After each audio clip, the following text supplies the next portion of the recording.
Mince, qu'est-ce qu'on voit là? La sœur de Lisa avec Medoun, c'est pas possible. Ah, pauvre Lisa.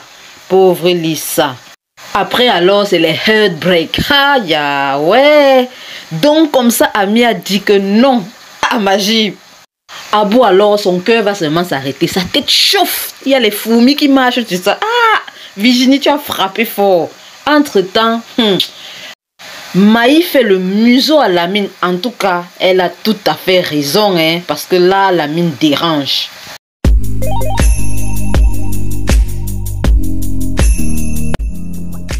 Bonjour les amis, avant de commencer, n'oubliez surtout pas de liker, de vous abonner, mais aussi d'activer la cloche de notification. Vous vous souvenez que quand Aïcha a débarqué, elle ne voulait même pas sentir Amiléa, non? Oh, donc quand sa petite soeur Khadija lui dit que je m'en vais comme ça passer du temps avec Amiléa pour qu'elle m'apprenne la peinture et patati patata, elle dit mais celle-ci tu sors d'où? La fille qui a gâté notre maison, si savait que je passe le temps. En tout cas, hein, je ne veux plus entendre ça. Tu ne passeras pas du temps avec elle. Et comme par hasard, ou du moins heureusement, leur tante arrive, la sœur de leur maman. Ah! Elle dit, mais qu'est-ce qui se passe ici? Et toute petite là, elle dit, oh, elle veut m'empêcher de faire ci, de faire ça. Et elle dit directement à la tante Aïcha, bien entendu, que non, Khadija est devenue trop têtue, vraiment, il faut qu'on la touche un peu là. Il faut qu'on la sensibilise, que ça ne va pas. Elle est devenue trop têtue. La tante a essayé de les calmer. Et justement, après, elle a eu une bonne conversation avec leur papa, qui d'ailleurs a reconnu que vraiment, c'est vrai, il est absent, elles ont besoin d'affection, d'amour maternel et qui serait judicieux même justement que la tante en question vienne passer un peu du temps à la maison si elle peut, bien entendu. Apparemment, mais vous vous rendez compte, finalement, dans beaucoup de cultures africaines, quand la maman décède ou souvent même quand c'est le papa, soit c'est la soeur de la maman ou alors le frère du papa qui vient épouser, du moins qui se met en couple avec l'époux, le conjoint qui est resté en vie. Mais dans ce cas, sinon, il est clair que ni l'un ni l'autre ne veut de ça. Et donc, du coup, tout est clair. Même si la tradition l'exigeait, les deux parties sont clairement claires là-dessus. Excusez-moi la répétition, hein, mais non, ils ne veulent pas eux de ça. Hein. Cependant, ils s'apprécient très bien. Et donc, comme ça, le papa de Khadija et Aïcha et même d'Amiléa ont décidé que leur tante pouvait rester à la maison et passer du temps. Et la tante a dit, bon, dans ce cas, il faudrait que toi, tu passes aussi un peu du temps avec eux à la maison. J'espère qu'ils ne font pas seulement semblant et qu'après, quelque chose va naître. En tout cas, j'attends l'arrivée de la mère de Amiléa là. Donc, même si quelque chose va naître entre les deux là, non, avec son arrivée, les choses vont changer, j'en suis sûre. Toujours est-il que elle a décidé de rester pour quelque temps à condition que leur papa soit aussi là. Parce que oui, des enfants ont besoin de leur père et de leur mère. Ceci dit, on est sûr que tôt ou tard, Aïcha reviendra à la charge avec sa sœur Khadija et l'affaire Amiléa. Et oui, parce que ce côté-là n'est pas terminé. Virginie et sa copine, apparemment, sa nouvelle copine en tout cas, sont dans le bon. Parce qu'apparemment, leur coup marche très bien. Et oui, on a arrêté cet ami-là qui est lié à Abou et qui fait les affaires avec lui. Et devinez qui est l'avocat? Charles.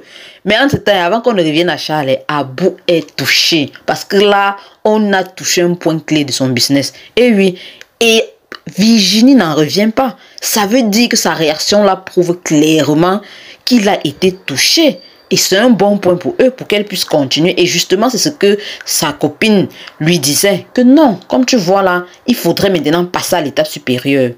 Mais la question reste la même. Virginie va-t-elle franchir le cap et réussir à fermer le clapet de Abou? Ça, c'est la vraie question. Mais en même temps, se pose une autre question. Donc, comme ça, Charles sont même des partenaires dans les affaires. Et dans quel genre d'affaires? Des affaires louches. Oui, parce que quand Abou rôde dans les parages, c'est que les choses ne sont pas bonnes. Mais là, ils sont comme chien et chat depuis que Charles ne veut plus de la relation qu'il avait avec Ouli.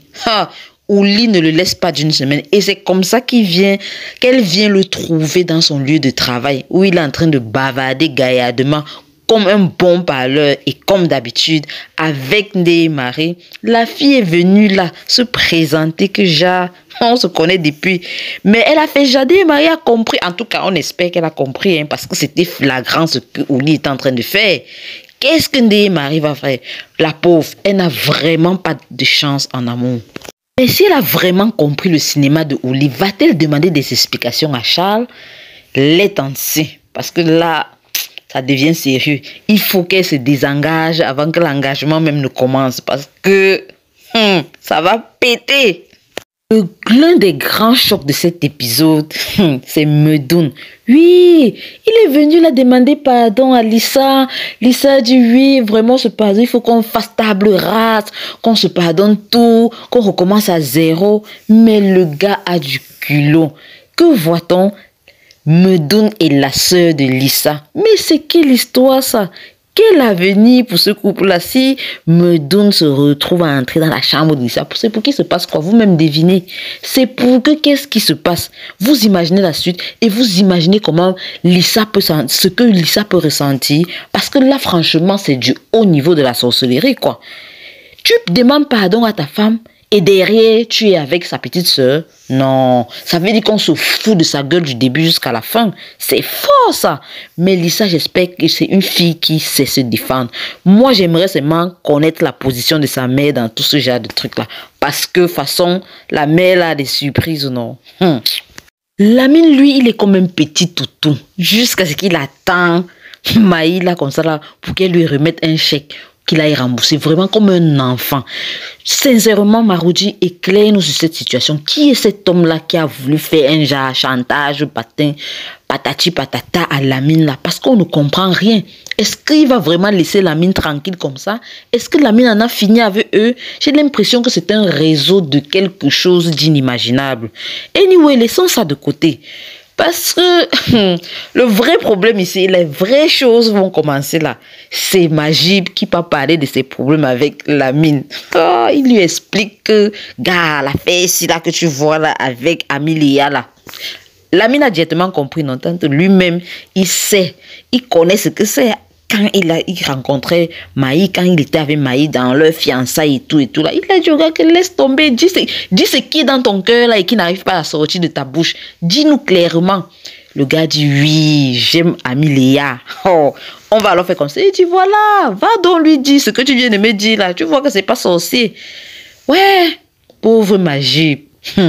Mais en même temps, pauvre Amelia elle-même, parce que Majib va débarquer là-bas, le grand Alioune est assis. Oh, il dit, mais je suis venu te parler, il faut que je t'avoue quelque chose. Et le gars lui dit que je veux être avec toi. Dépassons tout ce qu'on a déjà traversé là, je veux être avec toi. Amelia regarde comme ça là, et dit, merde, je fais comment ici? Et Alioune qui est au milieu, mon cher m'a dit, rentre chez toi, tu n'as rien à faire ici, ta fille n'est pas là, donc tu n'as même pas le droit de mettre les pieds dans cette maison. Et Majib qui lui répond que reste tranquille, ça se passe entre Amelia et moi, je veux l'entendre me dire ce que j'attends, ce que je veux qu'elle me dise là, que j'attends du fond du cœur. Hey, la déception totale.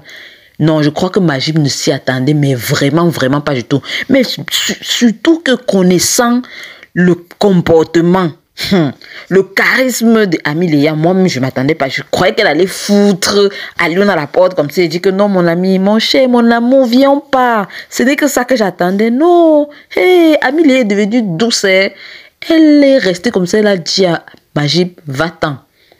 Mais le cœur serré, oui, on sent qu'une glace s'est brisée entre les deux.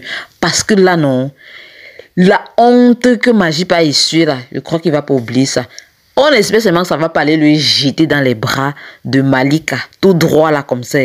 Mais entre nous, Alioune, il croit qu'il a gagné quelque chose en faisant ça.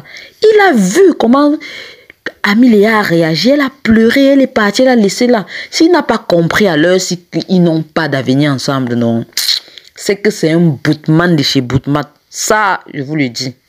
Mais avouons quand même que la scène était touchante. Majib dit comme ça là, il part. Quand il dit va-t'en là, il part, il se retourne. Genre, tu es sûr, tu veux vraiment que je m'en aille?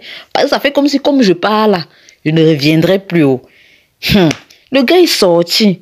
Amelia est partie, elle a senti que non, quelque chose s'est brisé. Quelque chose s'est éteint, comme on dit là.